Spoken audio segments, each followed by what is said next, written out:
Okay, in the interest of time, I think we're going to make a start, and I know people will be joining us, and that's all good. So, good afternoon.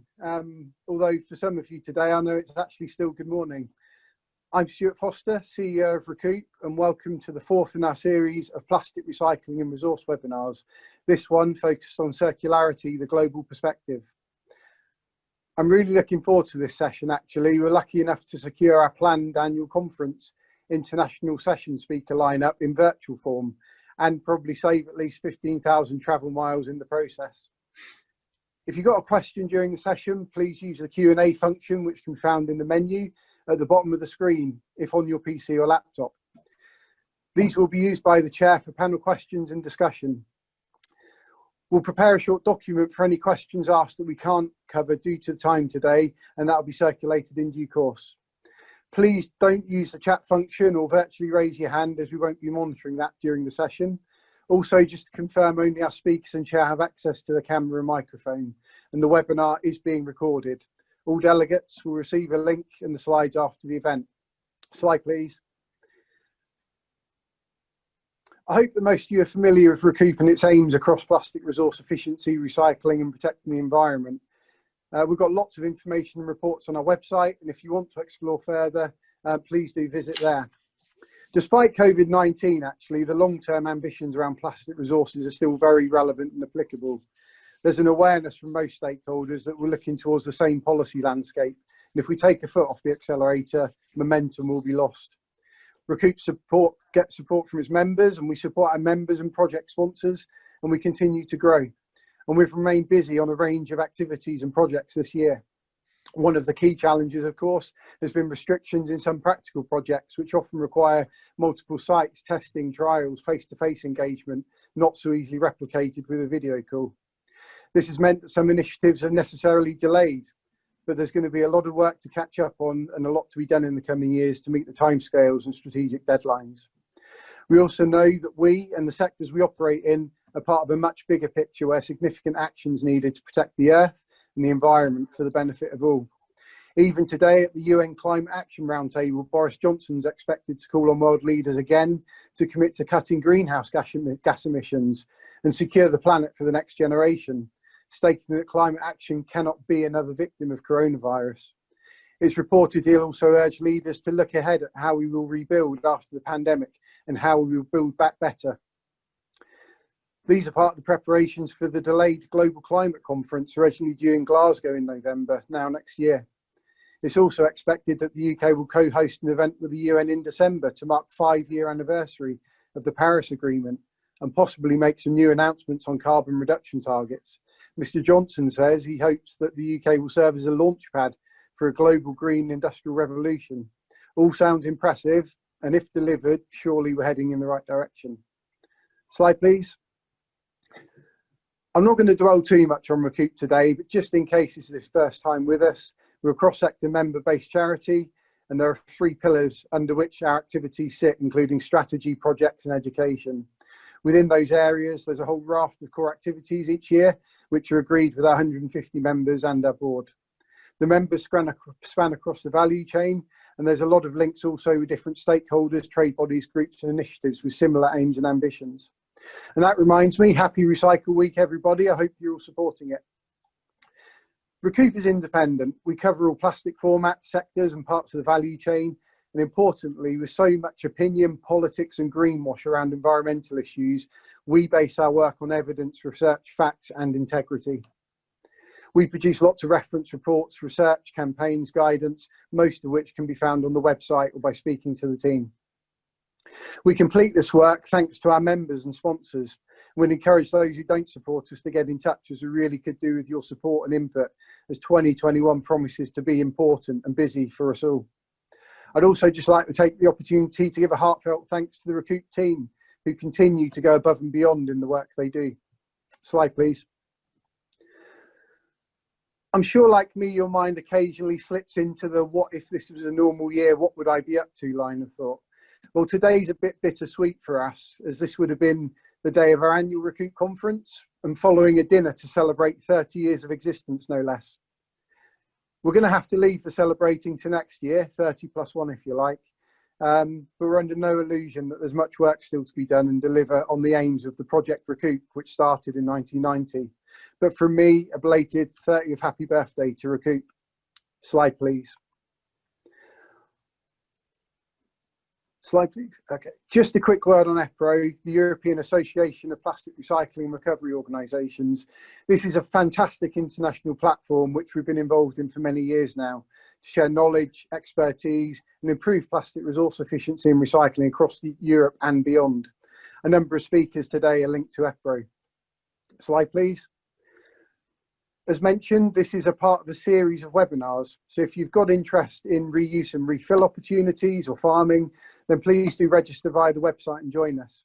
Due to popular demand, we'll also be adding a further webinar and topics soon. And the first additional webinar is now also live on the website, covering the topic of innovation, and the details on the speakers will be released shortly. And finally, one thing I can still do, despite this not being a normal conference setting, is share my holiday recycling bin pictures. So that's what I'm going to do. Slide, please. So we were lucky enough to get away this year for a break in North Yorkshire, which is a lovely part of the UK. And as usual, we happened to wander past a recycling point. Just a couple of key learnings from this picture. The first one is that whilst my children are still unimpressed, they've kind of accepted that having a picture taken next to a recycling bin is part of the holiday and it's not worth arguing. They were equally impressed actually when I told them we were in East Riding of Yorkshire Council, who actually reported the highest recycling rate in England for 2018-2019. By the way, that's not the criteria for how I select my holiday destinations. But yet again, the second point is it caused me to think again about behaviour change, how we implement the right systems and infrastructure, how we do best engage people, how we make a difference, and what is the right message in the right place at the right time. If I'm reading the information on this fish-themed recycling bin, then I'm not likely to be who it is or should be targeted at. Our consumer-facing programme, Pledge to Recycle Plastics, will continue to work on the behaviour change initiatives, cut consumer confusion and promote consistency and correct messages. Please do support, share and retweet these things, such as the Stop It, Don't Drop It campaign. And if you've got a big consumer following, then fantastic. We want to get the message out there. And it's not just about litter and plastic in the environment, but we need to recycle, we need people to do the bit and understand that all materials and items have a value. Okay, to make the most of the time we have, I'm going to stop there and leave you in the capable hands of Mike Jefferson, EPRO manager and consultant, and our chair for today. Over to you, Mike.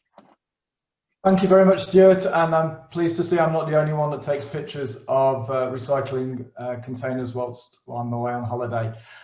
So I'm very pleased to be here today and to be chairing the session on circularity, a global perspective.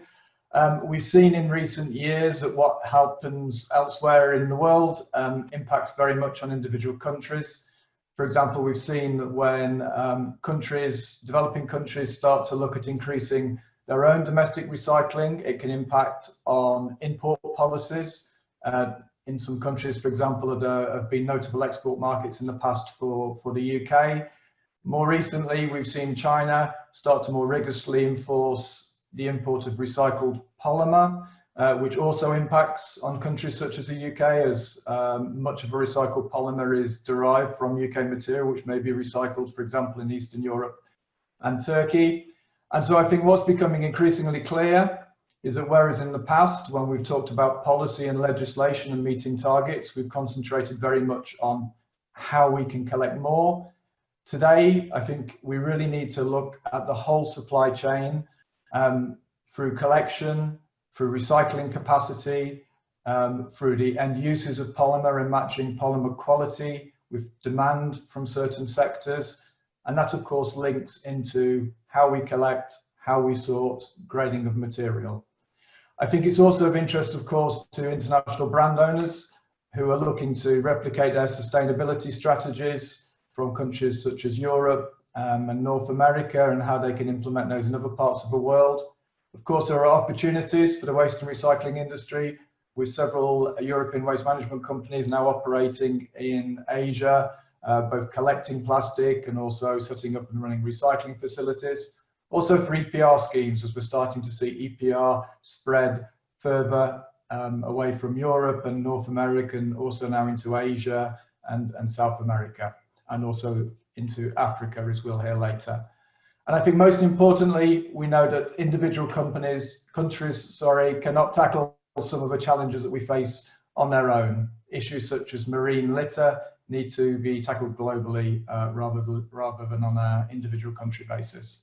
So without further ado, I'm going to move on to the speakers. As Stuart said, we're very, very lucky today. We've got a huge amount of combined experience in the speakers.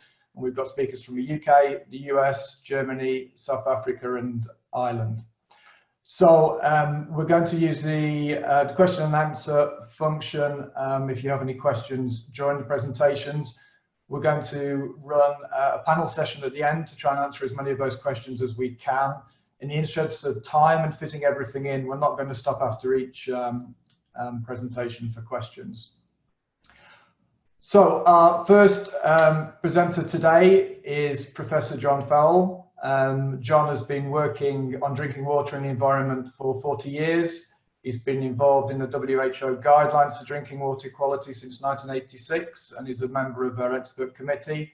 And more recently, he's been a member of the WHO expert committee on microplastics in drinking water, and this is going to be the focus of his presentation today. So, John, over to you. Thank you very much indeed.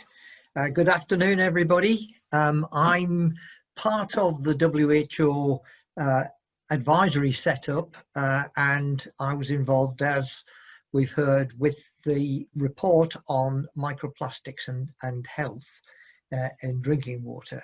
So next slide, please. How did WHO get involved? WHO are basically human health, and they are the UN advisory body and controlling body on health. Well, there was, as we've heard, concern about waste plastic items causing adverse effects in the environment for some time. And that particular focus was on the oceans. We saw the pictures, lots of pictures of large plastic items floating and fish underneath and so on. And then it changed a little bit. There were issues around that, but we discovered microplastic particles in the gut of marine organisms, and there were adverse effects that went with that, mostly starvation of the organisms. And it's apparent, or became apparent, that most of the environmental microplastic particles came from the degradation of macroplastic items. But there were lots of unknowns about how things degraded, how they moved, and so on. And then we had a media-funded study on drinking water. And they were looking at microplastics in drinking water, and that created something of a media storm. But there wasn't a lot of constructive discussion, just a lot of headlines. Next slide, please. And there were things like a study from Austria claimed that microplastics were found in humans for the first time, leading to health fears. Well, they were actually in stool samples, so these microplastics had actually passed through the people. So there was no evidence whatsoever of there being a health issue around that, but it demonstrated exposure. Next slide, please. So WHO convened an expert group and produced this report, which you can access for free. And that was in response to the rapidly growing concern, mostly fueled by the media outlets. But what WHO were concerned about was we should not see the confidence in drinking water being undermined by these headlines. The media response to our report was mostly positive and constructive, but there were a lot of others that weren't. Headlines, microplastics are in our drinking water, warns WHO. Well, no, we didn't warn them. We actually explained about it. World Health Chiefs call for more studies on microplastics in drinking water. The added bit was businesses must urgently reduce plastic production. I don't know where they got that from, because it certainly wasn't in the report. And the UN report urges action on plastic. as it reveals we are all drinking microplastics in water, and they may be carrying bacteria into our guts. We actually did not say that at all. We said pretty well the opposite. So it makes it very difficult. Next slide, please. Our actual conclusions were that the data on occurrence and exposure were very limited. And there are not just microplastics, but nanoplastics, which are less than 1 micrometer in diameter. And the data on nanoplastics is virtually non-existent. And although it was not possible to draw any firm conclusions on toxicity related to the physical hazard of plastic particles, particularly the nanoparticles, through drinking water exposure, there was no reliable information to suggest that it was a concern. Humans have ingested microplastics and other particles in the environment for decades, and there's no obvious related indication of adverse effects. Now, that doesn't mean that we can assume there is no problem. It indicates that we don't immediately have cause for panic, but we can have time to investigate and find out whether there really is a problem and how big a problem before we take further action. There are additives and contaminants, and the conclusion was there's limited risks for humans, but there's a much bigger risk for small environmental organisms, of course. The other thing that has emerged since is that if nanoparticles can actually penetrate cells, actually get into the cells, then there is a possibility of them carrying additives and contaminants to where they can do more harm, even in small concentrations. We had a significant number of recommendations, particularly on research requirements, but also supporting what you're doing in plastic recycling about doing the obvious things to reduce plastic waste getting into the environment and to reduce the exposure or the potential for these plastics to degrade. Next slide, please. The environmental impact, there's good evidence that plankton and filter feeders ingest microplastic particles, very good evidence. The interesting one for me is that krill, which you find in the Arctic and Antarctic, and possibly some others, seem to be able to break down some microplastics. And we need a lot more information on that. What happens to microplastics and nanoplastics in the end? Do they eventually degrade or do they not? And a lot of the information regarding the period that things hang around in the environment simply do not follow the breakdown through to the final stages. We don't know how far it goes. SAPIR, the European Committee on the Environment, said that if plastic emissions into the environment continue at current rates, there may be widespread risks associated with microplastics to aquatic ecosystems within a century. But the problem also there is that this is going to be superimposed on the effects of climate change. So if you've got organisms and ecosystems that are stressed by climate change, an additional stressor may be exaggerated in its effect. There are impacts of microplastics, and there's a potential for serious impacts of microplastics on aquatic life. We know that, but that's particularly in marine ecosystems. And now there's emerging data that microplastics are impacting on small organisms in terrestrial ecosystems as well. Next slide, please.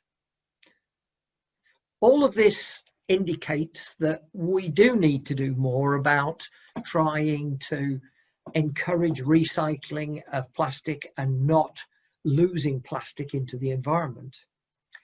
We've got a lot of questions about microplastics particularly, and we've only got limited answers. So we do need research, and we need the research more urgently. And that research has to be funded.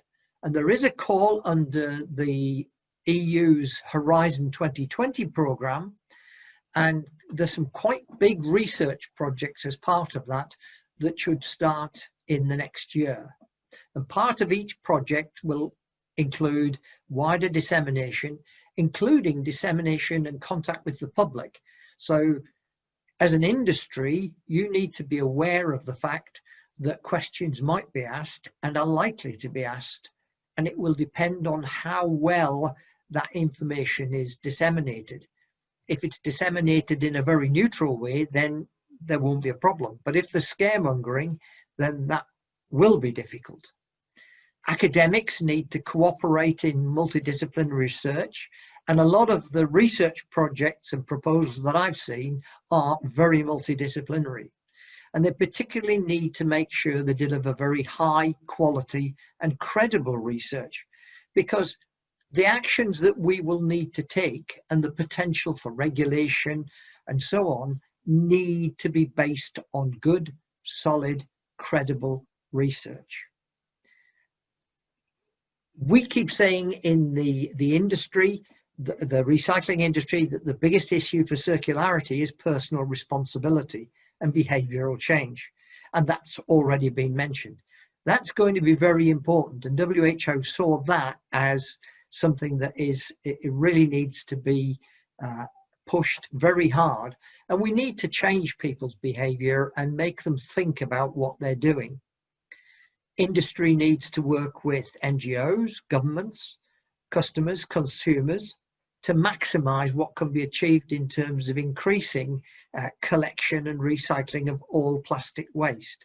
But it's also part of this business of getting people to understand that their personal actions have wider consequences. And that's not easy, as we've already seen through the COVID-19 epidemic, where there are significant problems in areas, flare-ups, because ignored the rules and have spread the COVID-19 around through quite large numbers of people. There's one person was responsible for about half of the peak in outbreak in Bolton in northwest England. Next slide, please. So where do we go next? Industry needs to contribute to and collaborate with the research effort. Industry is the expert on plastic. Knowledge is vital. I've seen a number of industrial partners being involved in a number of the research projects that have been proposed. It's really important. One of the big problems for many academics is ignorance, and ignorance on the basic things like what things are used in plastic, what additives, how does that work? Do they leach? What tests are done to show that different types of plastic can fulfill their role safely?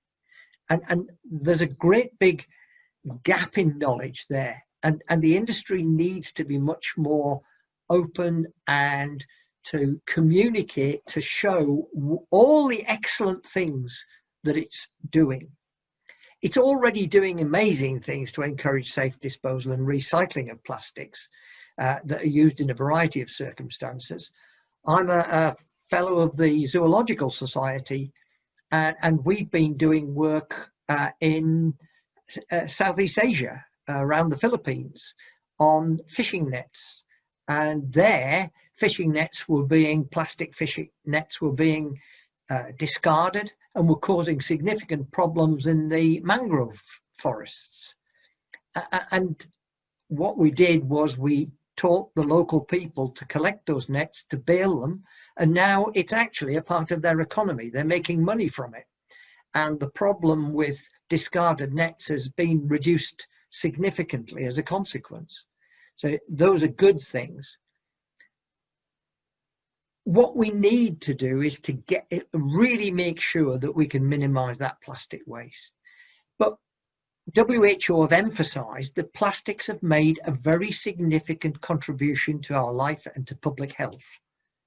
It's so much is presented like the BBC war on plastics on a very one-sided way. But without plastics, we would not have had so much of the benefits to public health that we have now. And From the drinking water side, that includes PET and bottled water in a wide range of circumstances. When we have an emergency, the first place that authorities turn to are the bottled water industry, because they can bottle water and can provide that in emergencies. We don't want to lose that due to overreaction. We don't want scare stories about microplastic particles in drinking and bottled water to distract attention from the bigger issue of plastic waste in the environment and our individual responsibility for disposing of that waste safely. What we do have to do is to make sure that we have the data and the information that will allow us to demonstrate where there is a problem and where there really isn't a problem. Next slide, please. I think that might be my last one. Yes. So basically, that's a quick run over, and it was very quick. I think I'm well within time. But WHO see this as one of the dangers, is that a focus on a particular area, such as microplastics in drinking water, can divert attention away from really important issues. And even more, it can give the impression that there might be health impacts where there are no health impacts. So we need to make sure that the data we have can demonstrate whether there is or is not a problem. And one of the things that did emerge was that the methods that we're using to enumerate microplastic particles and fibers in water were actually not very good.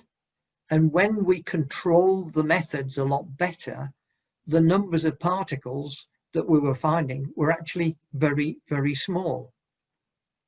So once again, good research can actually help us to focus on the things that are important and turn attention away from the rather lurid headlines that we see so much of the time. I'll stop there. Perfect, John. Thank you very much, and perfect timing as well. I certainly think microplastics is one of those topics which is on the list of ones that we need to address at a global rather than and at a national level, but certainly it's a global issue. Yeah. So moving on to our next speaker, another John Standish. John is from he's a technical director of the Association of Post-Consumer Plastic Recyclers in the US. I think probably covering quite a lot of the same topics as we could work on in the UK. And prior to his role with the APR, John has over 30 years experience working in technology and commercial development, both in plastics and composite materials. So John, over to you. Good morning, everybody, or good afternoon, everyone, and thank you for the opportunity to participate in the conference today. Here's the topic of my presentation. Let's go to the next slide.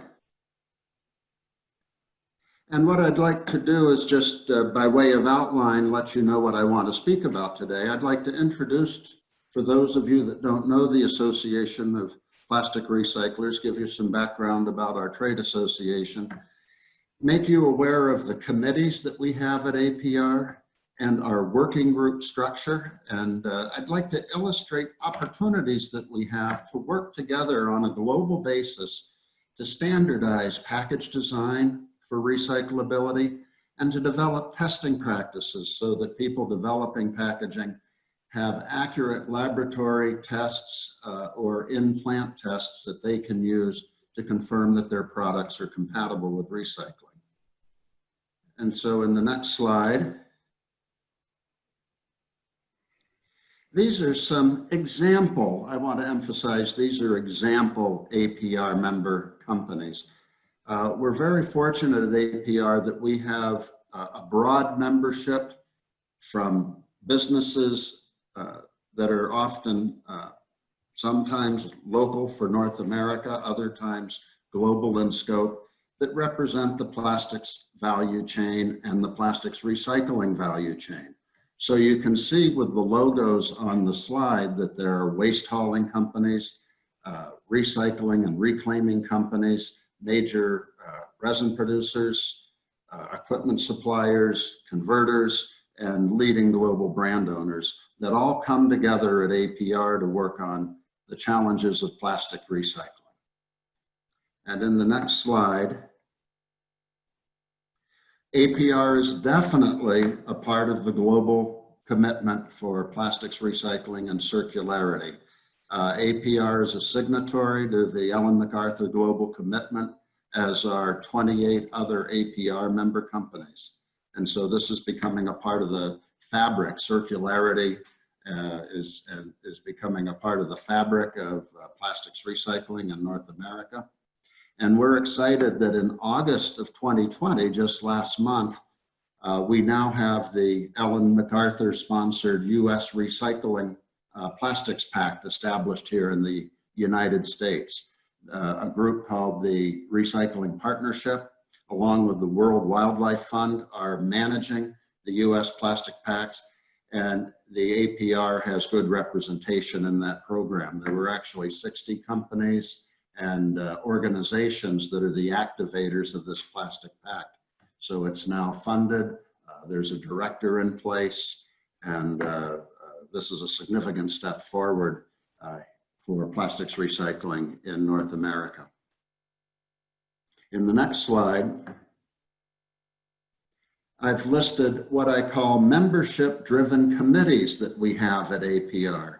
And I emphasize that these committees are membership-driven because the chair of each committee is drawn from the APR membership.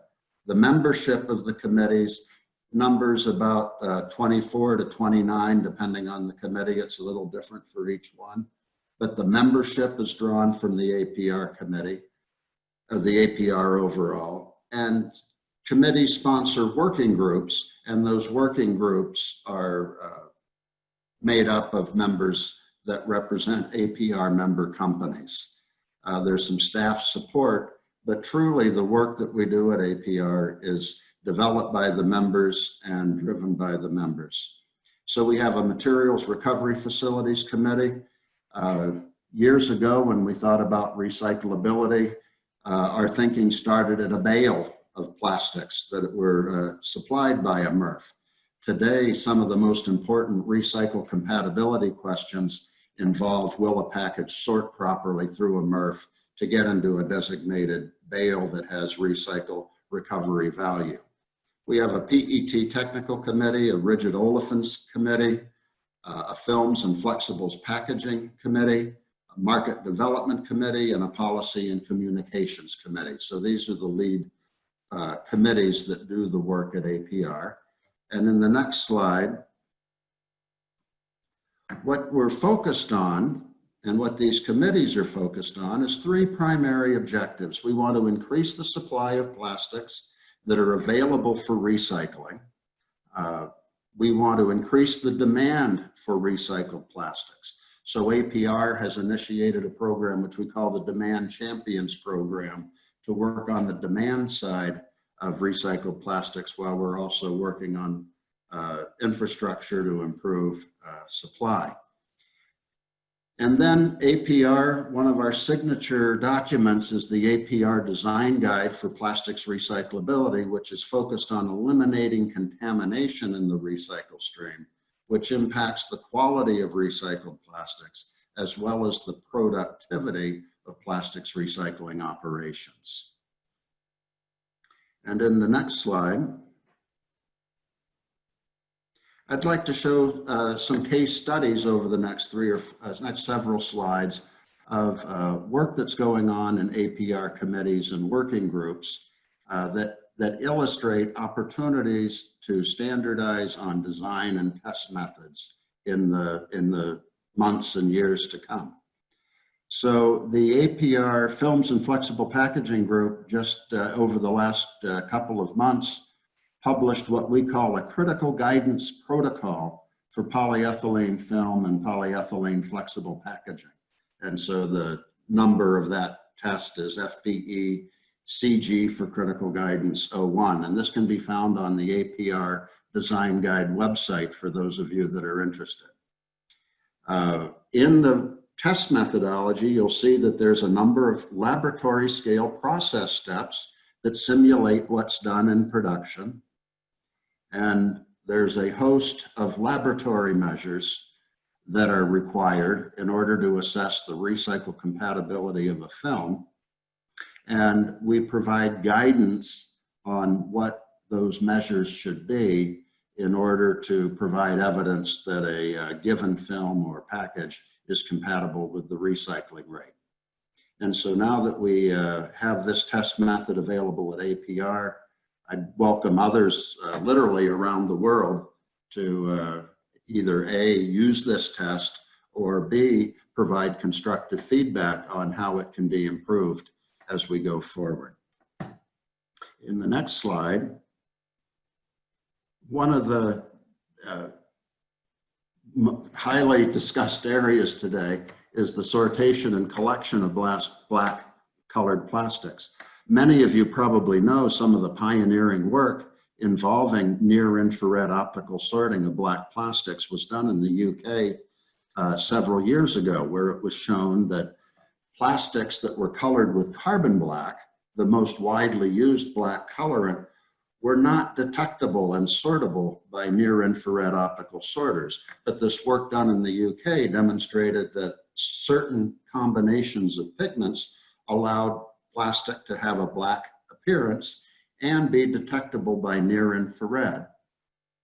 We have a working group at APR that's focusing on how do we standardize that technology so that a brand company can say reliably and frankly in a litigation-proof way that my package with black color, with a label and a closure will be sorted accurately in a modern MRF and be collected at a reasonable percentage or yield so that we can honestly say that that package is recyclable. And what we're finding is that it's one challenge to find a black master batch that allows near-infrared detection. The additional challenges are, again, the impact of the closure and the label, the surface area of the closure, and any PCR content in that bottle, because PCR might drag in some carbon black background that interferes with near-infrared sortation. So demonstrating the concept is exciting, but standardizing it so that people can provide honest, accurate, test-verified claims of recyclability is actually a manageable challenge, but a significant one that this working group is tackling. In the next slide,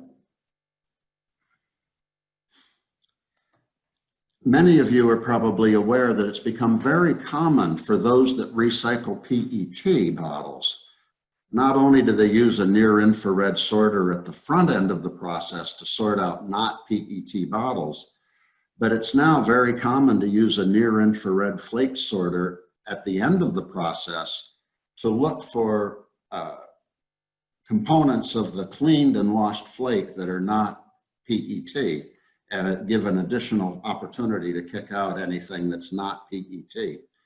So in the left-hand side of this slide, there's a photograph of PET flakes that have been ejected from a near-infrared flake sorter. And if you take a spatula and go through the ejected flakes and find out what's in there, on the right, the primary component that was ejected is PET flake with pressure-sensitive film labels that were not removed during the hot caustic wash step that is always used in PET recycling. And so the adhesives on these pressure-sensitive labels historically have been formulated to adhere strongly to the PET, and we find that these adhesives cannot separate from the PET in the hot caustic wash step. APR has developed a critical guidance protocol for PET articles with labels and closures. We have a simpler test, which we call a benchmark test with less steps, that can also be used to assess label performance. What's exciting is that over the last few years, companies that make labels and convert labels have developed adhesives and inks that separate, where the adhesive separates cleanly from the PET during the wash cycle. the inks adhere to the BOPP film substrate, and the adhesive, film, and ink all float where PET sinks in a float sink tank, and we get liberation of the label and separation of the label from the PET in the float sink tank. And so Smart Water is a Coca-Cola brand, Poland Springs is a Nestle brand, Life Water is a Pepsi brand. All these high volume water products now use these APR recognized labels that are compatible with recycling. And what I want to recommend that we work on globally and as an industry is making sure that these PET recycling compatible labels become the standard in the industry for everyone who is using a pressure sensitive label on a PET package. In the next slide, oh, there we go, thank you. With shrink sleeve labels are getting a tremendous amount of discussion as it relates to how do we design a shrink sleeve label to be compatible for not only high density bottles, but especially PET bottles for recycling. And a recent topic of high interest is the impact of inks that might be washed off of a label in the hot caustic wash step when PET is recycled. On the left in this photograph is the wash water from laboratory tests where a variety of labels were washed. And you can see the blue, red, and yellow color that represents the inks being washed off a given label. Some of the wash water is clear and colorless, and those would represent label tests where the ink did not wash off. And you can see in the photographs on the left that the ink is suspended in the wash water, making it very difficult to separate that ink from the wash water in a filtration step or in a settling or separation step. On the right are some samples of inks that have washed off of labels in a particulate, fragmented manner. And so there are some ink companies who have developed the capability for inks to wash off of labels in a fragmented manner, such that they regularly settle, and this would facilitate filtration and settling to remove those inks more readily from the wash water to perhaps reduce their impact on color formation in recycled PET. So at any rate, I just want to emphasize, I think there's a large opportunity to work industry-wide for those interested in PET recycling to better understand the impact of inks on the PET recycling process. And then in the next slide. John, could I just give you a gentle nudge on time, please? My apologies. No, very good. Wrapping up. Just the last area that we're looking at APR is just the thermal oxidative heat stability of virgin PET. And just quickly, these two preforms demonstrate commercially available PET products after multiple heat histories. And you can see on the left, one becomes dark and colored while the other remains clear and colorless. And so there's opportunities to better specify PET, virgin resin for thermal stability. In the next slide, we have many stakeholders that are involved in this discussion. And so I've listed some of the different people around the world, organizations around the world. And so looking for a forum to bring these organizations together. And in the next slide, we have a number of upcoming APR meetings. I'd invite you to, on the webinar today, to consider participating in an APR meeting to help continue communication and collaboration. And I think that wraps up everything for me, Stuart. Perfect, thanks, John, and apologies for rushing you a little bit at the end. We've got a lot of speakers and not so much time today, but that's great. That was really interesting. It's interesting to see that you're working on a lot of the same issues that we are over in Europe, and it's also interesting to see that you've got a lot of collaboration between your organisation and also organisations in Europe. So if you move over to our next speaker, Seamus Clancy. Seamus has been the CEO of Repack, the Producer Responsibility Organisation in Ireland since 2014, and amongst other things has been involved in leading their development of their plastic packaging recycling strategy that runs until 2030. So Seamus, over to you. Thank you very much, Stuart, first of all, for the invite, and Mike for facilitating. I suppose when you sent me the original topic for seminar today, to circularity and a global perspective, I decided, rather than looking at from an annual basis internally within Ireland, to look at it at a more global, European, and back down to a local level. And what is incredibly interesting, I suppose, is what's happened in the last number of years throughout Europe, with the CEP being transposed this year into Irish law just a few months ago, the whole Green Deal and what's coming out of that. And I suppose the ambition that's being led right across the European Union at the moment, and it's good to hear John, to hear what's going on in the States as well. But from a personal point of view, I have serious question marks of how the ambition of the EU as a whole, of how that's going to be translated and worked upon across the globe as a whole, to give us the global perspective of how this is all going to work and over what time scale. So if I just, the first slide in relation to what I'm going to cover today is I'll give you a very brief overview of what we're doing here in Ireland in Repack. Global demand, I think there's two overriding issues that we've got to deal with. Then the ambition in Europe itself. And I think one of the big issues in relation to plastic generation, while Ireland is a small microcosm of the overall European and global issue, I think the makeup of plastic and how we use it is very similar to what it will be on a global basis. And then I've listed a number of challenges that I believe collectively as stakeholders that we need to tackle. So if I just, the next slide. Repack is a not-for-profit organisation in operation since 1997. Everything that we do is on the basis of collaboration between all stakeholders. While we're funded by over 3,000 members that to date have put 450 million in, we manage and we're responsible for the total packaging generated on the market, not just what our producers pay for. And as you can see, that's the most recent EPA and Eurostat data that was published. We have data for last year, but it's not official yet. We managed to recycle 64% of all materials and 91% recovery. And we're very much of the view in Ireland that it's way better to have full traceability on the full amount of packaging that's placed on the market, where it goes, how it's managed, how it's recycled, how it's reused, and so forth. And as you can see, at a 91% rate, that's very, very high.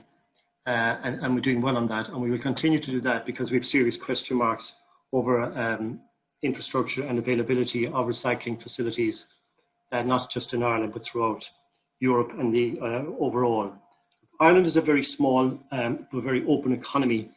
And we do lack economies of scale. So from that perspective, we always have to be looking outwards and at the same time trying to manage what we can do from an internal basis.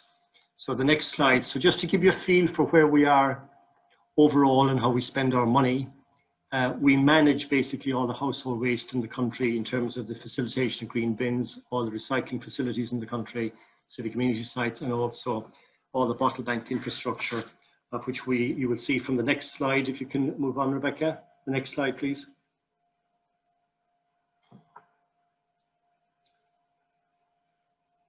Hello, yeah. Okay, so you can see from a material perspective over on the right-hand side, glass, we're well ahead. We're actually ahead of the 2030 target. The metals, we're ahead. I don't have wood up there, we're ahead. Paper, we're short at the moment in terms of 2030 target, but the big ticket item here is plastic at 31%. And that is where all our energy currently is focused on. But I don't want to take away from the fact that I believe the actions that we take today will have consequential and sometimes unintended consequences into the future. So the actions we take, and Professor John said it earlier on as well, plastic is a very, very good material, but it has a bad persona from a public perspective, but isn't dealt with in terms of its actual good that it does as well. There is no balance there in the public perspective at the moment. But for us to get from 31% recycling today to 55%, I think right globally and locally is going to be a very, very difficult challenge. So if I take the next slide. So when we look at what's going to happen between now and 2030 and 2050 in the economies of the world as a whole, we're going to see at least 3 billion consumers move into the middle classes with more money to spend. And as night follows day, the demand on plastics, both on population increase and on the change in the socioeconomic development of different countries, plastic is going to continue to rise. So in terms of using plastic as a resource, it was referenced earlier on, public health, critical issue. Consumer preference in terms of economies, people want more as well.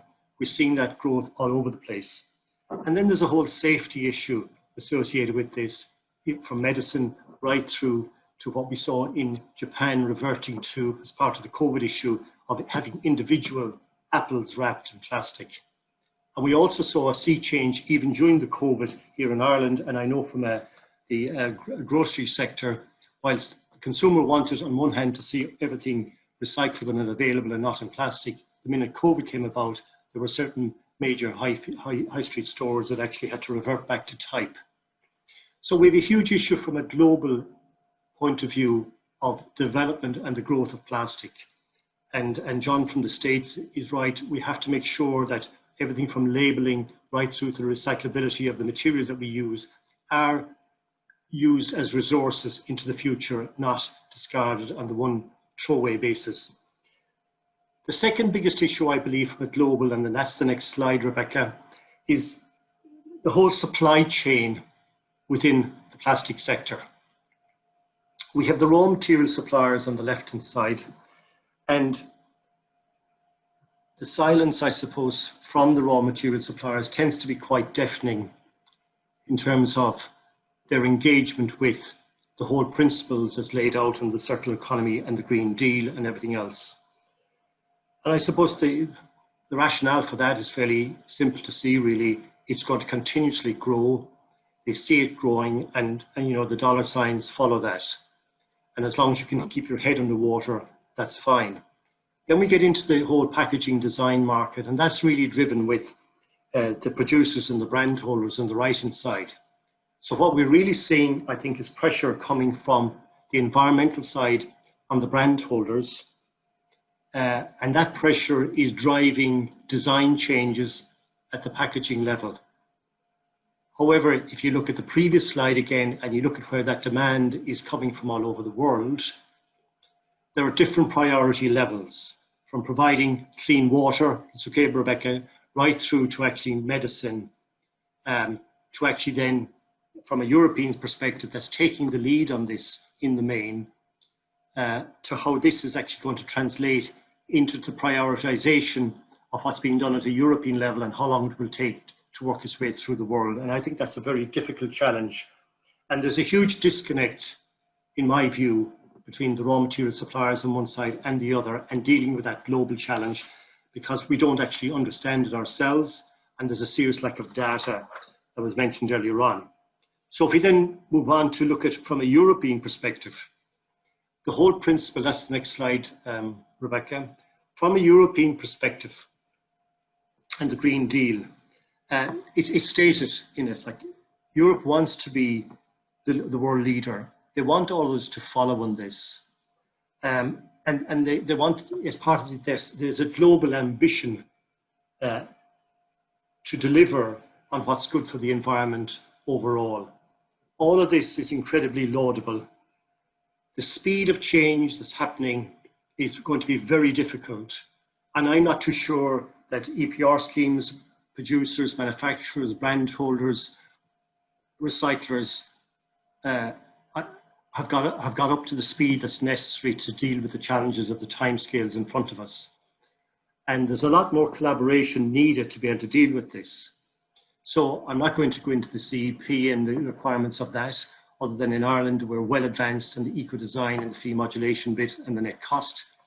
And the Single-Use Plastics Directive, the fundamental basis of introducing a deposit return in Ireland, is moving to another level. The third point I just want to raise is something that is, in my view, a distraction in the context of the lack of understanding and visibility of where this is going. Putting a plastic tax on purely, this is a DG finance requirement, and our understanding at this juncture is actually to fill originally what was going to be a Brexit hole. Now we're told it's just potentially to fill the COVID hole that's going to be generated on a European basis. And that's fine if that is the case. But what isn't fine is where that tab, that cost, is going to be picked up.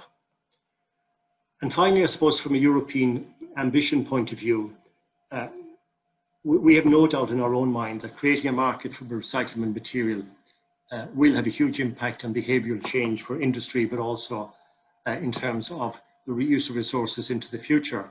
What is a problem, however, is that the recycling infrastructure and the ambition required to deliver on the targets in Europe in particular, and saying it will be increased fourfold by 2025, there is no roadmap, there is a serious lack of visibility, and the ambition and action doesn't necessarily go together. And as somebody said to me yesterday on a call, legislation is and policy is poetry, but actually implementation is prose. And I think there's a huge disconnect there currently as well. If I translate that, the next slide then, into what's happening in an Irish context, and this is just a subset of the 1 million tonnes of packaging was placed on the market in 2018. You will see there was 264,000 tonnes of plastic packaging placed on the market. Everything to the left, bar the unmanaged tonnes, is very recyclable, easily managed, and continuously can be improved in terms of labelling and the qualities there. However, the amount of time or lack of time, the real elephant in the room in hitting a 55% recycling target is on the right-hand side, when we're dealing with flexible films, pots, tubs and trays, both in commercial and the household sector. And I think we have to be very honest with ourselves that up to now, as an industry, we were all okay with this, provided it was out of sight, out of mind, heading to China, to Turkey at the moment. But that's been brought home to roost as part of the European requirement. So if you translate what's in front of you there, at roughly 2/3 of all plastics are difficult to recycle. And therein lies what I believe is a local challenge for us here, a European and a global challenge. And John from the States there, I think there's a lot of very great common sense that you have there, and the lack of standards right across the globe and the lack of direct action in specific areas and joined up thinking, we have a long ways to go. In Ireland, the word recyclability, and used a lot in the European context as well. Again, there's a lack of clarity on that. So we did, and it's on our website, www.repack.ie. One of my colleagues, Brian Walsh, produced an excellent design guide for producers. It's a start, it's high quality, but it needs further depth. And we will continue to do that, and listening to what's happening in the States and other areas, we need to develop that. But there needs to be consistency of approach of how we're going to deal with this. So the next slide. So when we move on to challenges, I suppose I've listed 8.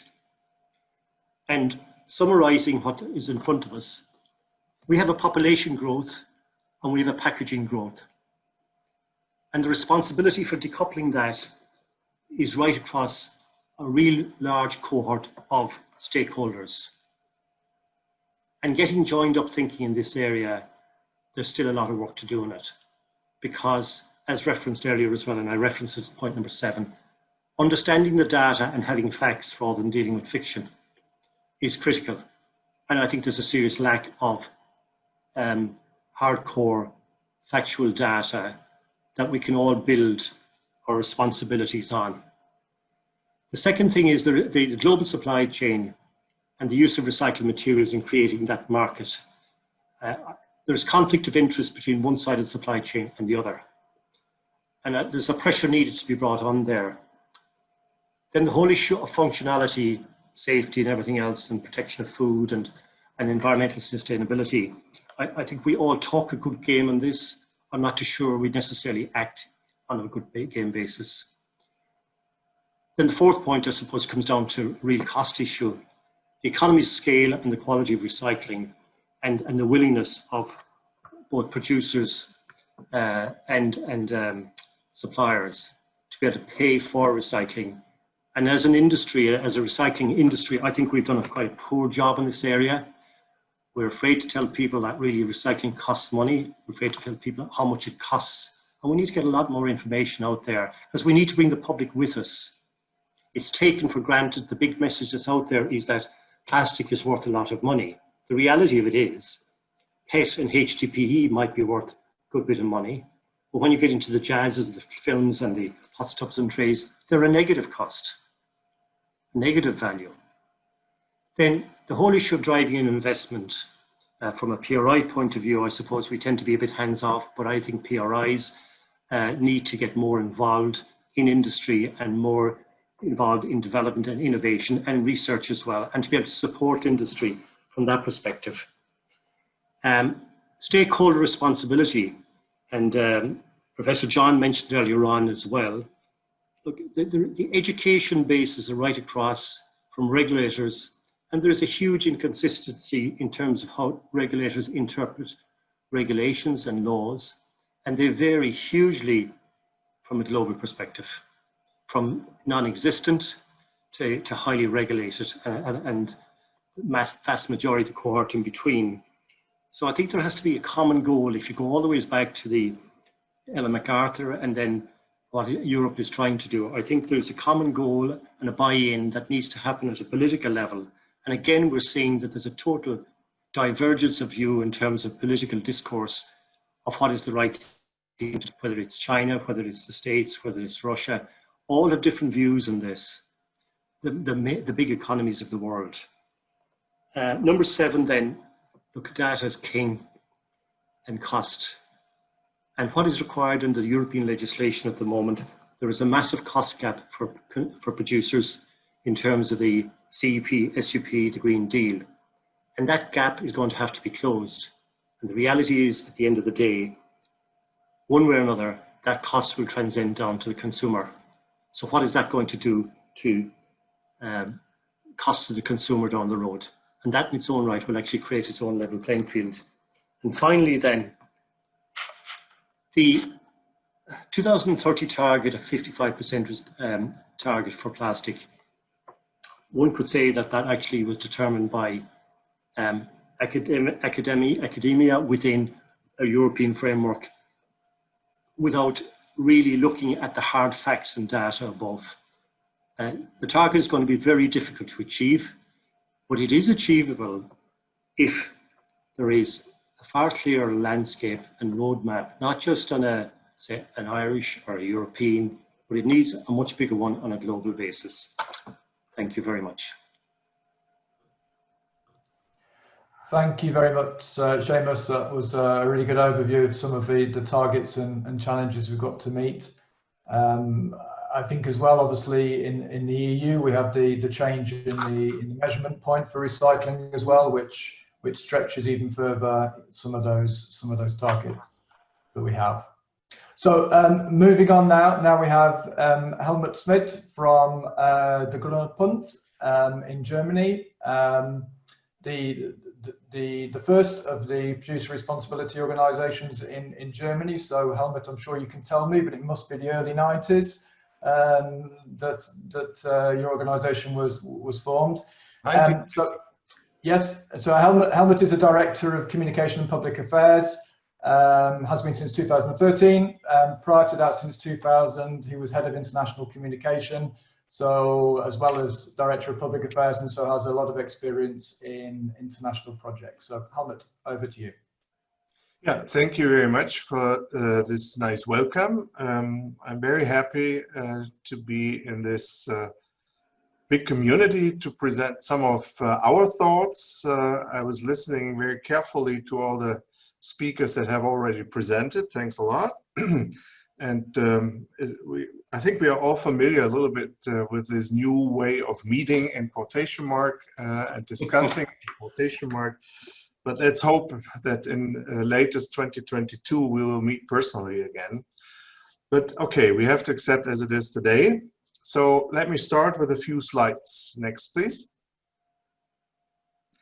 It was already mentioned also by Seamus that plastic is really a success story right from the beginning, and it has a bright future, as this slide shows. It's an average of an annual growth rate of 8% since the first million ton that was put on the market. We will probably quadruple from the today production or consumption for the next 80 years. But next slide, please. We have a problem. Use of plastic is very popular. Management of used plastic, I avoid maybe the word plastic waste in this community here. So management of used plastic is not popular, and it's becoming even less and less popular because the primary material is very inexpensive these times, not only because of the crisis, but also I think because of the low oil price in general. And I don't foresee a real fundamental change because we have the climate problem, and we are moving out of the fossil-based energy production into a more renewable world on a global scale. So it's easy to predict that crude oil will look for new markets, and plastic market is probably a very popular one, but it will be inexpensive in my expectation. So we have a global mismanaged plastic waste by region, and you see far ahead 60% in East Asia and Pacific. The definition, what's the meaning of global mismanagement in this graph is quite good to see. Unfortunately, and that was mentioned by Seamus as well, the biggest growth in consumption and probably also in population is exactly in Asia. So because the topic is the global perspective, I think we have to discuss how we handle that. Next, please.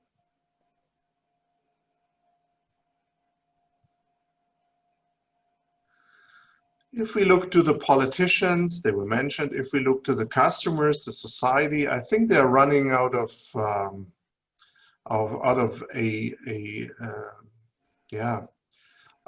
an acceptance of that unsolved plastic problem. This is a questioning of PricewaterhouseCoopers published just a year ago. 71% of the people, of the consumers, classify plastic waste as a serious danger, and 85% regard package sustainability as important. Next, please.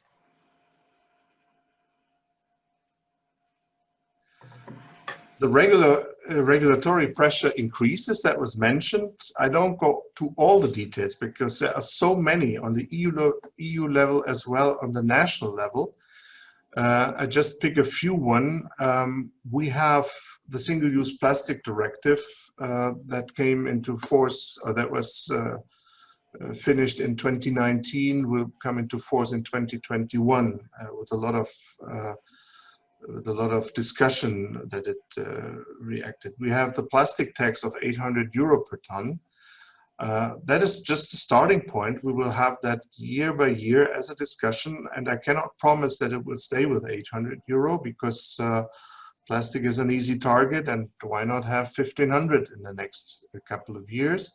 We have on top of that national plastic taxes. For example, Italy, 450 euro per ton starting next January. Next slide, please.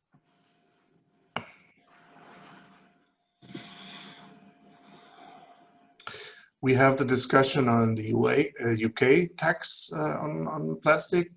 It's approximately 230 euro, I think, if I converted it in the right way, per ton. We have a discussion in Spain. We have a lot of instruments popping up to regulate what is not regulated and what needs to be regulated, and that is, what do we do with plastic once it is used? Next, please. There are international initiatives on a global scale. I've listed some of them here. Plastic Bank might be known by one or the other, the STOP project, which is active in Asia. But this is not what I think we need in the future, which is not a systemic approach. Next, please. And it was already mentioned that because of the China ban, as we all call it, the easy way to get rid of the plastic waste is something of the past. And if you go to the graph on the right side, you see the top exporting waste, plastic waste countries: US, Japan, Germany, UK, France, and so on. And you see those countries that were accepting a lot of this plastic waste, China, Hong Kong, for example. And then all of a sudden, China decided not to accept that anymore. And you see the dramatic change just in 12 months. To the right side of the graph on the right side, you see popping up the yellow colors now with Malaysia, Vietnam, India, and other countries. And with only a few million tons going to China and Hong Kong. So that means we have to find a solution in Europe, in other parts of the world, because Asia is no longer ready to accept what we produce, and where we are not willing, and let me underline the word willing, we are not willing to build the infrastructure so far. We are not willing to do the necessary investment in infrastructure. So we are under pressure now. As a consequence, we have a lot of dubious use in many destination countries. We have had Malaysia scandals. We will see probably other countries popping up. So the only way to stop that is to strengthen the control and to end export outside the EU. And that means with all these millions of tons of plastics waste that we produce in the EU, we have to build up an infrastructure. Next, please. And this is my central sentence: give plastics a value. And we have a lot of information, we have a lot of technologies, we have a lot of warnings that something is going on the legislative level. I have a press clipping here from the UK. It's from The Guardian, and you can see it's 2017. So UK considers tax on single-use plastics. We all knew it, but action is not really on the same, within the same speed. Next, please. One initiative which was started by DG Grow, and it's not in quotation mark the crazy DG Environment who's always producing new legislation. No, it's DG Industry, as it was called before. It's DG Grow now, that is really, yeah, asking industry do something and push industry to set up what is called under the name CPA, Circular Plastics Alliance. There was a huge response to the signing of the declaration last September. More than 230 big players in the plastic value chain signed it. But I have to admit, after 1 year, that the voluntary target, 10 million tons of recyclate used by 2025, is not achieved so far. So from a regulatory point of view, what is next? And I predict it will be regulatory intervention. Next, please. And there are a lot of positive examples. And if we would scale them up, we would get to that 10 million tons quite easily. I have picked a few examples because of the limited time. First, sorry, I could not get away this Hackfleisch. It's minced meat for all those who do not speak German. No, just go, yeah, thank you. So this is a negative, an old packaging. It's a material mix, a PET tray and a multi-layer sealing film. And we really cannot do a lot with that kind of packaging solution. I can give you just one number. We collect 120,000 tons of PET trays every year from private household. And maybe you have an idea where a PET tray recycling capacity is to be found in Europe. I don't have it, we don't have it, it does not exist. So who is responsible for that situation? Is it the green dot systems all over in Europe? Who is it? Next, please. We have alternatives. This is a flow pack solution introduced into the market by a plastic packaging producer. It's not a recycler, it's a producer. 60% material saving. It's one, next, go back please, yeah. It's 100% PP, one material packaging solution. It's sortable, it's recyclable. Why don't we use this one? This company is fighting with the big retailers in this country because this packaging, because it has not the scaling up yet, is a little bit more expensive. And so it is not really a breakthrough in the market. Next, please. Another argument is that there is no really market for recyclates. If there is a will from all along the value chain, there is so many market opportunities. I've just picked two from our own office building that we have moved in this June. On the left side, you're invited for a coffee. You see our new chairs for sitting outside in the sun for the coffee. It's garden furniture produced by a Danish company. It's wood and Sisterlane, which is our recycled plastic product. We are running as a green dot system 2 recycling plants for post-consumer plastic waste with a capacity of 60,000 tons a year. And this is one of the products. On the right side, you see our seminar rooms.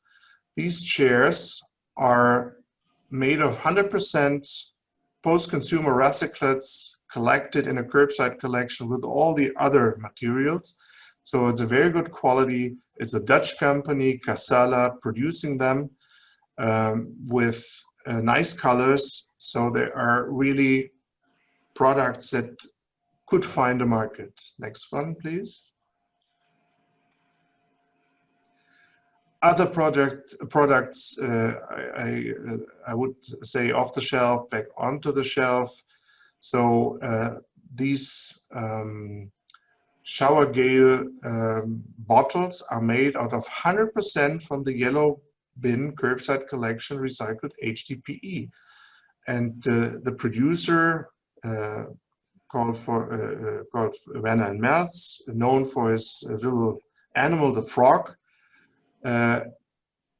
they produced it jointly with us and ERIMA. I could see that on one of the slides of Seamus. He had ERIMA on them. It's a famous Austrian machine producer. So what I would like to demonstrate, I got the packaging prize in last year. What I want to show is that a lot of things are possible, but there is no political will to really get the breakthrough. I have to say that in those hard words, because we are dealing with all the materials. We are dealing with, as a Green Dot organization, with glass, with metals, with paper, cardboard. And the only material that is not fulfilling the need for the future is the plastics. Next one.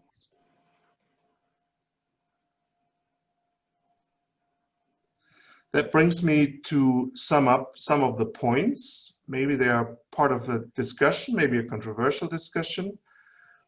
I think that, or we think that circular economy and climate protection must be conceptually approached as a coherent whole. And if you go into one of the latest L. MacArthur study, it was published, I think last year, you can see that to solve the CO2 problem, 50% of the solution is the energy problem. The other 50% is circular economy. So contributions from climate and labor market policy making are significantly underestimated, especially, unfortunately, in my country. Using economic opportunities of circular economy to get out of the corona crisis, I hope I picked the right word in English, kaboom. I mean, it's a big push that we are doing now, and why don't we push it in the direction that we need? We need a resource turnaround. And that is important as well. The circular economy belongs on the agenda of both politicians and the business community. They have to go hand in hand. And I'm very happy to see a letter of 10 CEOs. It's not just the companies, it's the 10 CEOs personally. And it is SAP, it's Siemens, it's Volkswagen, it's ABB, it's others that urge the EU Commission to go on with the Green Deal and not to step away from the two main goals, which is to get to sustainability and digitalization, sorry. But I have also to conclude that the market needs support, because it is, I think, a fact now that the market will not work on its own. There is no level playing field for recyclates. And I think we can say that because we are running 2 recycling plants and the cheap price for the primary material is killing us. It's killing investments. It is putting in concrete the situation that we are facing, especially in the world of plastic. We have an imbalance between the primary industry, which is dominated by huge elephants, that the 10 biggest producers for PE and PP cover more than 50% of the global demand. And if you go to the recycling world, what do you find? Small companies, family-based companies, undercapitalized companies. They do not have the power for the scaling up that we need to get out of these low figures that we see if it comes to circular economy in plastic. Some of the instruments that are here under discussion are binding quotas for the use of recyclates, and we are very happy to see here the Conservative and the Liberal Party supporting that goal here as well. Higher collection quantities, pricing for emitting CO2, that is a key element of the letter of the 10 CEOs to the EU Commission. Internalizing of external costs and an effective enforcement. These are maybe a little bit provoking things, but I think I'm for 30 years now in the business, and I can't see really a significant progress. I would like to see it. Maybe we discuss chemical recycling as well. I'm waiting, or we are waiting for that chemical recycling capacities to solve some of our recycling problems, but for 30 years we don't get a technical answer, we don't get an economic answer. We get a lot of projects and research and new information, but we would like to see it flying, maybe latest next year. Thank you. Thank you very much, Helmut. Again, I think a presentation that highlights the importance of the supply chain working together as a whole to solve some of these problems, and also the importance of demand, and indeed some of the good work being done by recyclers in terms of addressing some of the challenges and getting recyclate back into products in the EU. So our last speaker today is Sherry Schultz from Petco in South Africa. Petco is a voluntary PET EPR organisation. Sherry's been involved for a long time now, since 2004, and recently has been involved in work elsewhere in Africa as well, in Kenya and in Ethiopia, helping to set up similar projects to the one in South Africa. She also works with the South Africa Plastics Pact as a supporting member, the South Africa Alliance to End Plastic Waste in the marine environment as well. So obviously very busy, so we're very pleased that she's been able to join us today. Sherry, over to you. Thank you very much, Mike. Good afternoon, everyone. It's great to be here. And all the speakers before me have certainly left a lot of food for thought. And I'm wondering, even though I've been in the business for the last 15 years, when I hear Helmut speaking about the problems still faced in Germany after 30 years, it can almost seem a bit overwhelming. But anyway, let's have a look at Africa and work our way down. So next slide, please, Rebecca. And eventually we'll end up focusing on PET specifically. But Africa is the world's largest continent after Asia, with a total surface area of almost 31 million square kilometers, and including islands, and of course is facing many developmental challenges, of which waste management is just one. And a fairly comprehensive report was published in 2018 by UNEP and the CSIR, and they highlight that the urban population is increasing at a faster rate than any other continent. It's 3.5% per annum. Although waste generation is currently lower than the developed world, sub-Saharan Africa is forecast to become the dominant region globally in terms of total waste generation if current trends persist. It's also driven by rapid urbanization, a growing middle class, changing consumption habits and production patterns, and global waste trade and indeed trafficking. So the African Union has called on cities to commit to recycling at least 50% of the urban waste they generate by 2023 and to grow urban waste recycling industries. So they have a number of international, continental and regional policies in place to address pollution and waste, but it's really not clear what progress, if any, has really been made. And if this doesn't get sorted, of course, it will undermine the continent's efforts to reach their sustainable development goals. Next slide. So although the report concluded that safe and sustainable waste management has obvious benefits, 90% of the waste generated still continues to be disposed of to land, often in uncontrolled dump sites with associated burning. The Nigerian poet Ben Okri says, "We are deep in a new wasteland." On average, 57% of the waste generated is biodegradable organic waste, which is dumped, contributing to climate change and leachate potential, polluting ground and surface water. Collection services in most countries are totally inadequate. An average rate of 55%, which is primarily for high-income residential communities or central business districts, and indiscriminate dumping is common. Recycling has emerged, but it's driven largely by poverty, unemployment, and socio-economic need rather than by design. It's estimated to be only 4%. Informal waste pickers are active in recovering resources at little to no cost to the public and private sectors.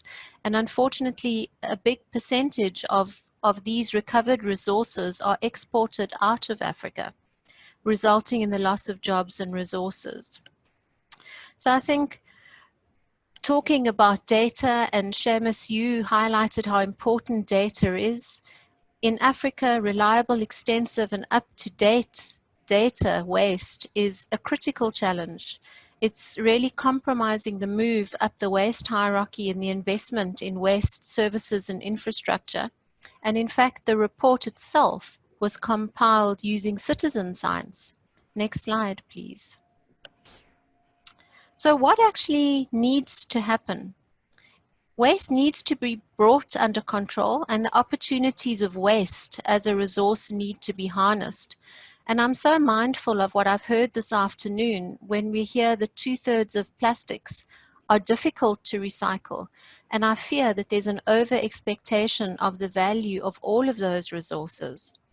But the sound management of waste with complete elimination of uncontrolled dumping is sought. And the second goal is that African countries divert at least 50% of the waste they generate by 2030. And what is going to be needed to make this happen? Key will be awareness, education and training, partnerships and collaboration, plus the integration of the informal sector. Secondly, data collection and analysis, as well as investment in research, development and innovation capability. Legislation and enforcement must be introduced, strengthened, and actually enforced. And lastly, appropriate services and technologies. Infrastructure must be carefully chosen for the appropriateness of local conditions, and countries must create an enabling environment that attracts private investors into the waste sector. Next slide. So EPR is fast gaining traction across Africa, with a number of governments tabling EPR legislation. The scope of these initiatives varies, and in most cases it's just draft legislation. Kenya has drafted documents that would potentially cover absolutely everything sold in Kenya: tires, electronic goods, packaging, batteries, lighting, plastic toys, cars. Whilst other markets tend to be focusing on packaging and plastic in particular, most seem to see EPR and industry action as a means of solving a waste management problem, and the threat of bans and taxes is catalyzing industry activity across most of the markets. A PETCO-type model for PET collection and recycling has been established in Kenya and Ethiopia, and similar voluntary EPR models are under discussion in Ghana, Nigeria, and Tanzania. Some are single substrate producer responsibility organizations focusing on PET, and others are looking at multiple streams, or at least multiple plastic streams. In most cases, these initiatives are led by the big global and occasionally big local brand owners. APRO, for example, is a multi-country, multi-brand owner initiative consisting of the likes of Unilever, Diageo, Coca-Cola, and so on. And they seek to coordinate projects that will ultimately result in the establishment of more recycling facilities within Africa and reduce the reliance on exports. At present, rPET projects are being discussed for Ghana, Nigeria, and Kenya. There tend to be some fiber plants, but the challenge is that the scale at which fiber makes sense tends to be considerably larger than the consumption of fiber within the same market. So it's a double-edged sword, actually. So for this reason, a focus on food-grade rPET is being advocated. Next slide. So one of the primary challenges for collecting any material, any stream, but here we're looking specifically at PET, is that many of the smaller African countries lack the scale that is typically required to set up and run recycling operations. So if you look, for example, at Southeast Africa with a population of 400 million people, you can get some idea of the size of the relative PET markets versus South Africa. Next slide. What's important is that many of these markets are so small that not even one major recycling operation on the PET side would in fact be possible. Next slide. This means that collection efforts have to be based on the assumption that material collected will ultimately be exported, either as baled material or as semi-processed material. So in Africa, this essentially means there are only two potential destinations: export beyond Africa to places like Pakistan, Morocco, the USA, Europe, or export for recycling in other African countries like South Africa or Kenya. So a further challenge across the continent is policy alignment, particularly in terms of imports and exports of so-called waste. Although it's critical that Africa doesn't become a dumping ground for the world's waste, it's clear from the challenges highlighted above that in order to prevent a reliance on exporting waste or semi-processed waste beyond its borders, Africa needs to have policy that allows for the establishment of recycling hubs that can operate at scale within regions, so regional solutions. Critically though, the material should move after primary recycling in order to eliminate the waste that typically accompanies unprocessed waste. Next slide, please. So assisting neighboring countries in solving their challenges is also critical. It's a kind of expanded extended producer responsibility. So it's critical if we export products to these countries in the first place. Fortunately for Africa, the recent growth in the use of rPET in the developing world and the proposed virgin plastics taxes appear to be increasing demand for flaked PET from Africa. This is good news as the fiber industry is under severe strain, as I'm sure you all know. As much as many may be advocating for the protection of developing economies from waste dumping, currently there is a steady flow of material from Africa into the developed world and not vice versa. This may not last forever, but in the meantime, it will assist the continent to develop collection and primary recycling capacity for materials like PET and probably HDPE and aluminium when it grows there, which can hopefully be used to supply local recycling plans in the future. Next slide, please. So moving a little closer to home, what does it look like in South Africa? So voluntary schemes in the paper and packaging sector have been running for many years, and they collaborate under the umbrella of Packaging South Africa. But the industry is fragmented. Some are more product responsibility organizations than producer responsibility organizations. I think they were set up initially more to promote specific materials. So we have one for PET, one for polyolefins, one for vinyls, one for polystyrene, one for paper, one for glass, and then a further one for metals. We have signed up in the country to the South African Plastics Pact, where the WWF and RAP are driving the process. We are a supporting member, similar to the role that Repack is playing in the UK Plastics Pact. And we are also supporting the SA initiative to end plastic waste in the marine environment, which is tied to the global initiative. But like Helmut, I'm waiting to see some good output from that, apart from people posing together and good photographs for signatures. Next slide, please. As everywhere else in the world, we have our fair share of media coverage on the issue of plastics. South Africa 2020 population is estimated at some 59 million people at mid-year, according to United Nations data. 35 to 40% of our citizens do not have a formal, regular, weekly waste removal service. They might only have a central skip for waste collection. And with the rapid urbanization happening in all the cities, infrastructure is severely strained. Many informal settlements can be found along the riverine network, resulting in significant litter and leakage, with plastic often being the most visible culprit. Next slide. After years of engaging and consulting, our new Minister of Fisheries, Forestry and the Environment announced a new consultative process towards mandatory extended producer responsibility at the end of last year. And priority streams have been highlighted. These include paper and packaging, lighting, e-waste for the first time, and tires, as well as pesticides.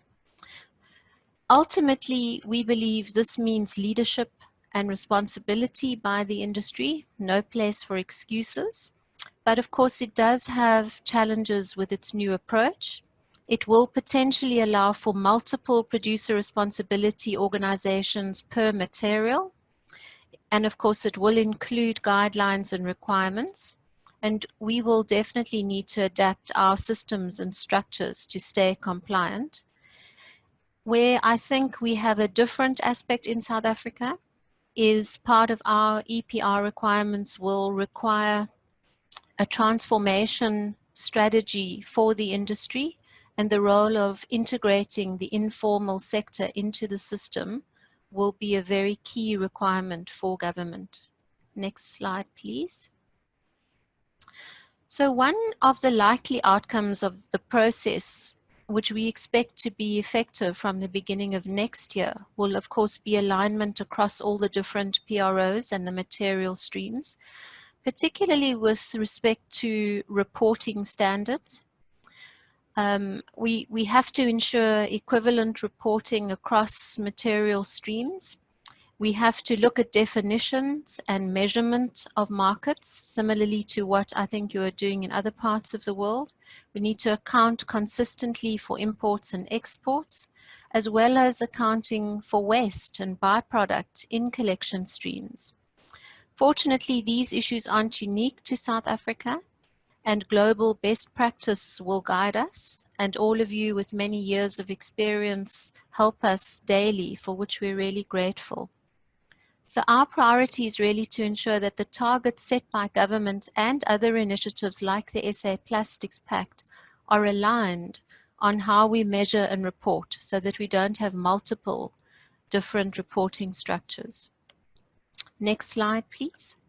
Stuart asked me to touch on compostables and biodegradable products. The new policy with government also provides a platform to address the so-called area of new plastics. We often hear people say things like, but it's biodegradable, so it must be better. And of course, these words simply describe a material's property, not an environmental benefit, and are often cleverly used to direct consumers into thinking that just because something is capable of biodegrading, it will also have the opportunity to do so. However, within a poorly designed system, this isn't necessarily the case, as I'm sure you're experiencing too. Next slide. We've seen firsthand on our social media platforms and across other media channels how these new types of packaging are being perceived by many to be the silver bullet to end plastic pollution. But of course, it's not that simple. There are unintended consequences and risks, and importantly, to address what labeling is required for consumers to beware and part of the solution. Next slide, please. Because most of the alternative products found in South Africa at the moment are imported, and there are no local standards. So the international standards appearing on products need to be unpacked, understood, and of course verified. Suffice to say, there are some really interesting claims. South Africa has virtually no infrastructure, next slide please Rebecca, for industrial composting. All we have is pictured on the left side, the next slide please, on the left side of this slide. Just last week, in fact, we ran a webinar on this topic, and the operator of the plant on the left shared with us how the quality of her compost has deteriorated and how challenging it is becoming. Several bioplastics, including PLA, are not home compostable. So on a positive note, the government is including these in the EPR product list, and they will have to set up a producer responsibility organization as well. Next slide, please. So honing in on Petco specifically, we held our first virtual AGM this year, which was an interesting exercise. Next slide, please. We do see extended producer responsibility as a tool for effective waste management and fostering a circular economy.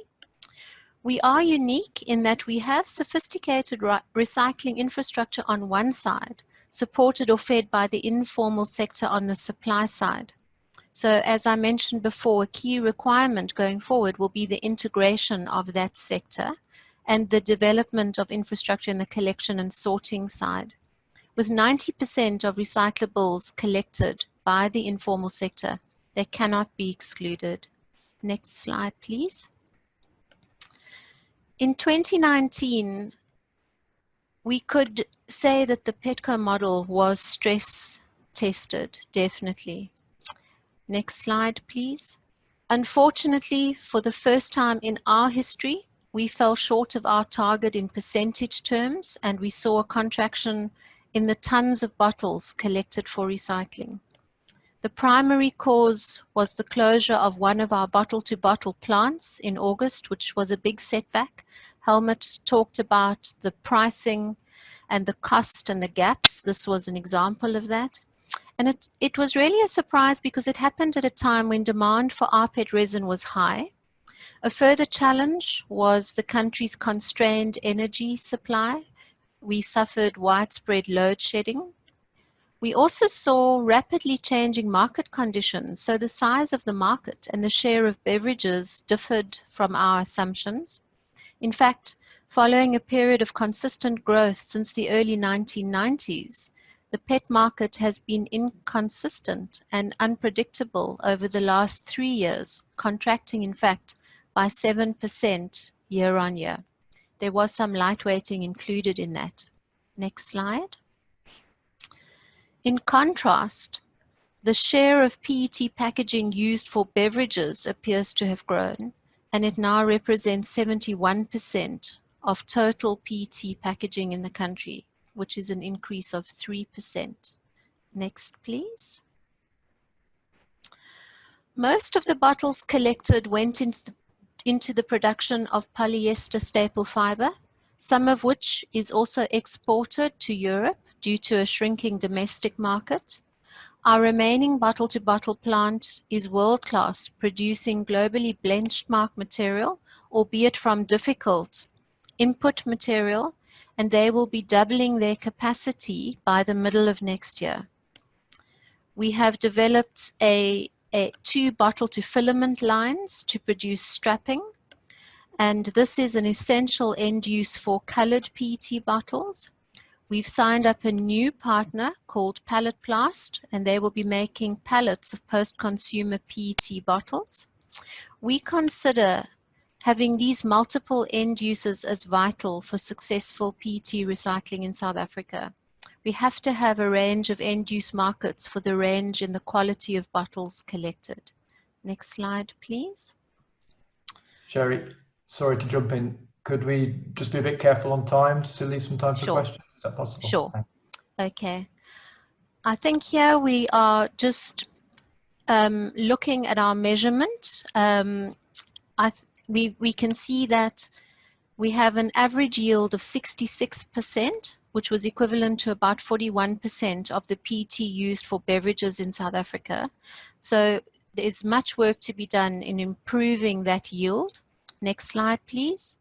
We have also felt the effects of falling oil prices. I don't need to say much more about that. Next slide, please.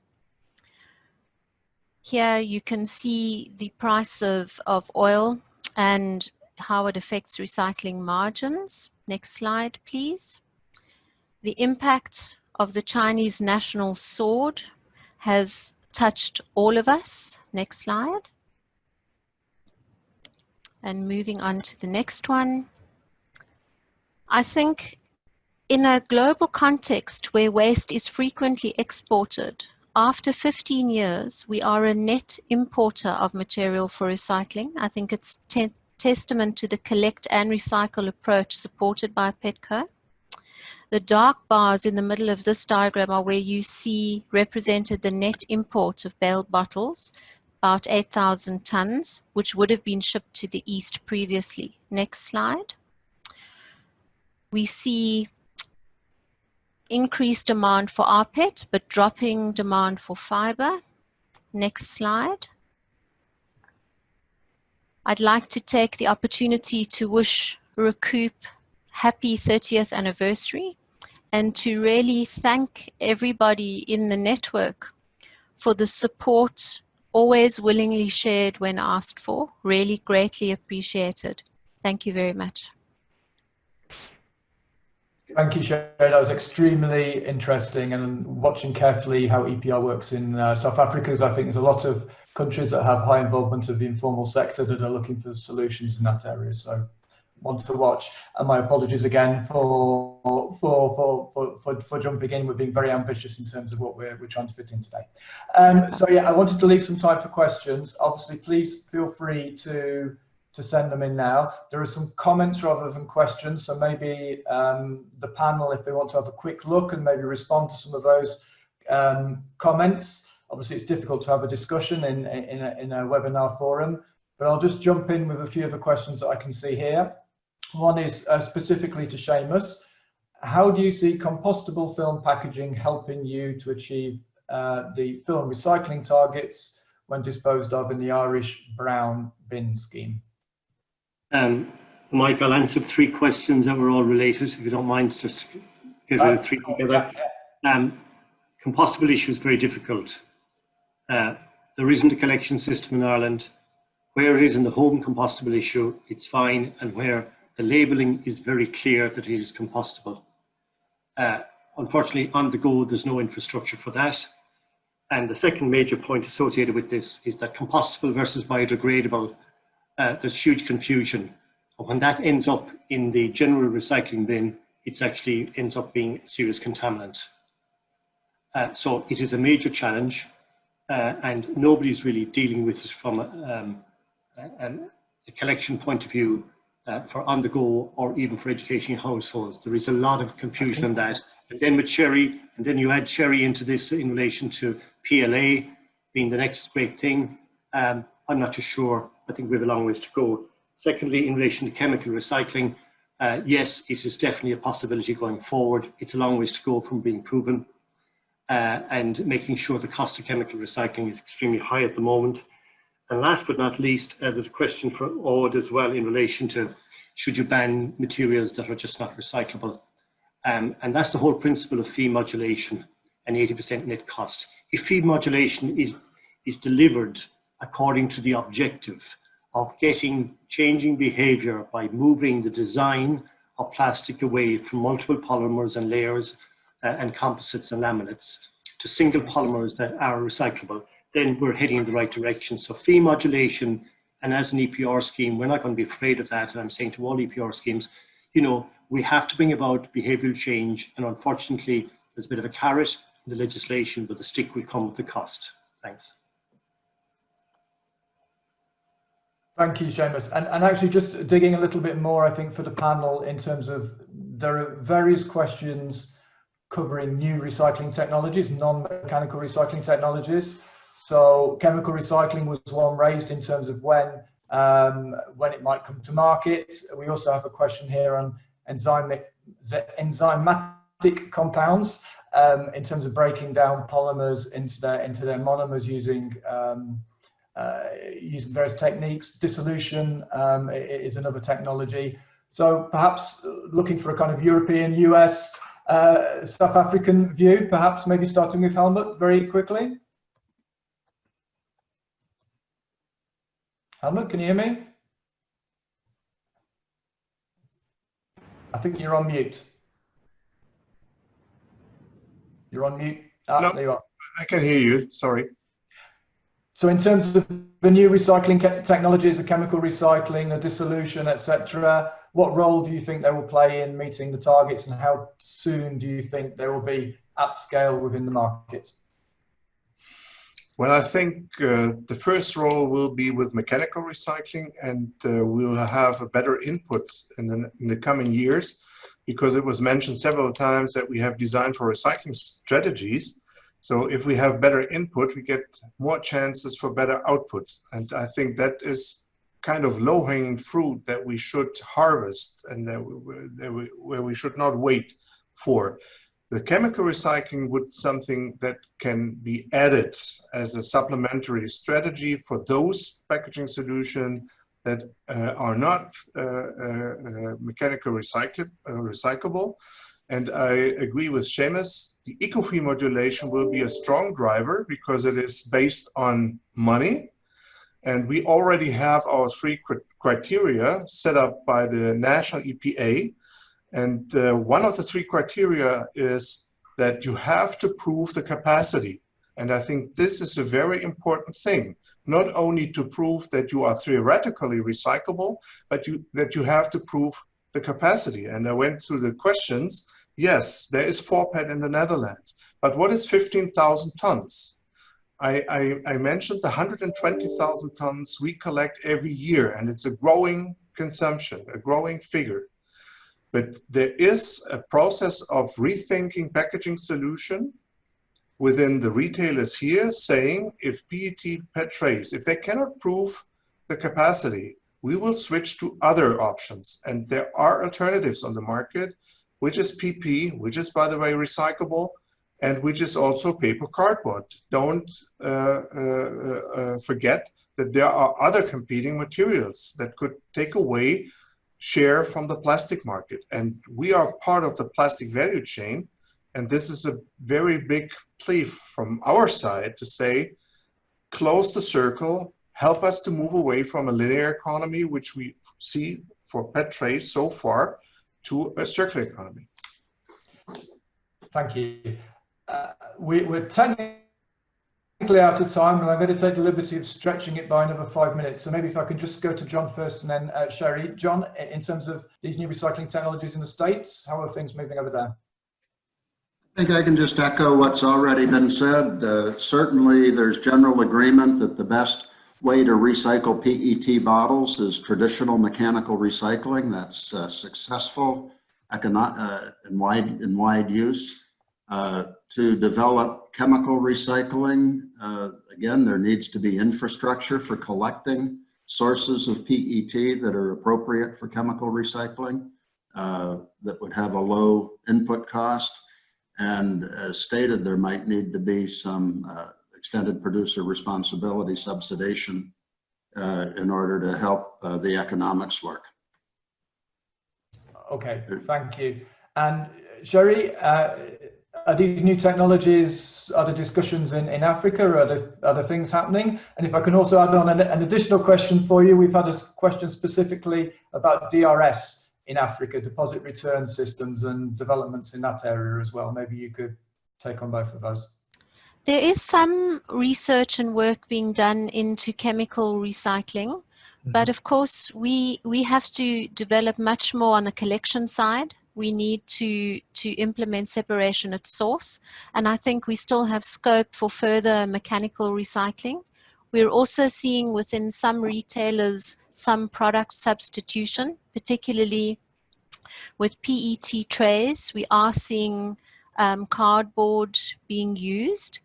And yes, deposit return systems are very interesting, because economically Africa is in quite a different place to other parts of the world. And certainly we believe that we're currently collecting 63% of PET bottles for recycling at the moment. And we feel that once we get to 70–80%, that we will most probably need a deposit return system at that stage to help us get the rest.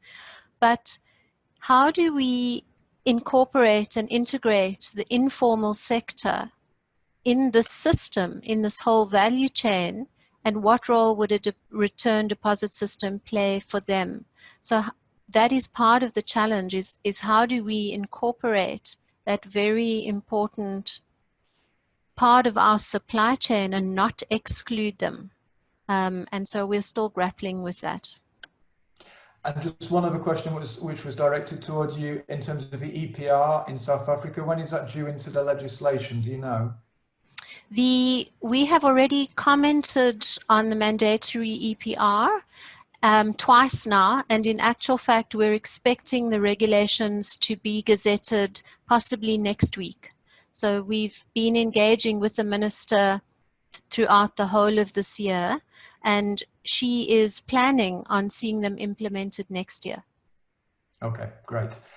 Unfortunately, we've now run out of time. There are a few more questions there. I think we'll try perhaps if the panel can have a look at them afterwards, and maybe see if we can reply to a few of the additional ones, but I think we've answered a fair few of them. Obviously on behalf of myself, on behalf of Recoup as well, I'd like to thank all of the panel for coming today, preparing their presentations and giving their time. Also thank the attendees for joining in and for their questions. With that, I think I will say goodbye and end the webinar, and see you again soon. Thank you, everyone.